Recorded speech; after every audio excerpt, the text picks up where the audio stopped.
I enlisted in the Air Force and was called up October 28th, 42. I think I was 18. And had I not enlisted, possibly 6 months later or a year later, I would have been drafted. But I enlisted, I went into the Air Force, and I became a bombardier and went through bombardier training. Where did you train? First was Santa Ana Army Air Force Base. There was a huge base there. It was an indoctrination base and just basic training. And then to Kingman, Arizona for aerial gunnery training, because the bombardier had guns up in the nose. And then on to Deming, New Mexico for bombardier training.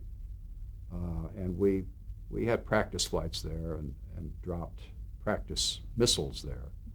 There was nothing in the area at that time. I'm sure it's all built up now, but there was nothing in the area. And then to Dyersburg, Tennessee, which is about 60 miles north of Memphis, which was a huge air base, where we all picked up our crews, pilot, co-pilot, everybody. We all assembled there.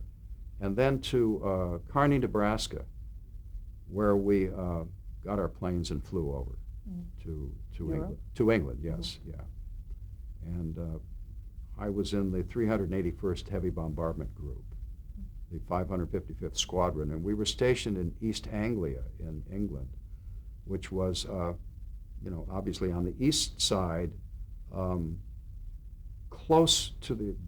close to the sea. And all of the American bomber groups were in that general area. We were about 27 miles southeast of Cambridge. And how many missions did you fly? 35. That was the tour. We started out, the tour was 25 missions. Mm-hmm.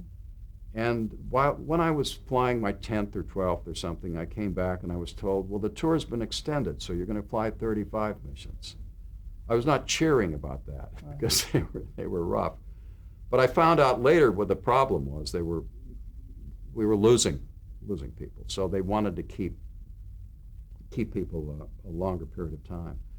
But who were experienced? Pardon me? Who were experienced? Who were experienced. Mm-hmm. I left in. I completed my missions in 45. Mm-hmm. VE Day was May 8th, 45, and I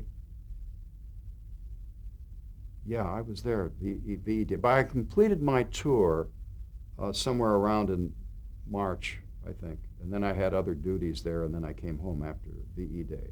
So virtually to the end of the war. Yeah, yeah. End of the war in Europe. Right. Mm-hmm. Yeah. I was among the first discharged because they had a point system. And if you were overseas X number of months, or if you were in combat action or whatever, and so I had a lot of points. So I was discharged quite early. I was discharged in the fall of 45. What was the feeling like on VJ Day? Absolute, total exhilaration. It was really, is this really over? Is it really over? I had not served in the Pacific, only in Europe, and I was just thrilled. It was the long night was over.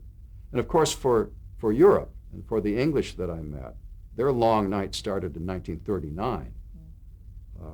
But I was thrilled, and I couldn't wait to get back into civilian life.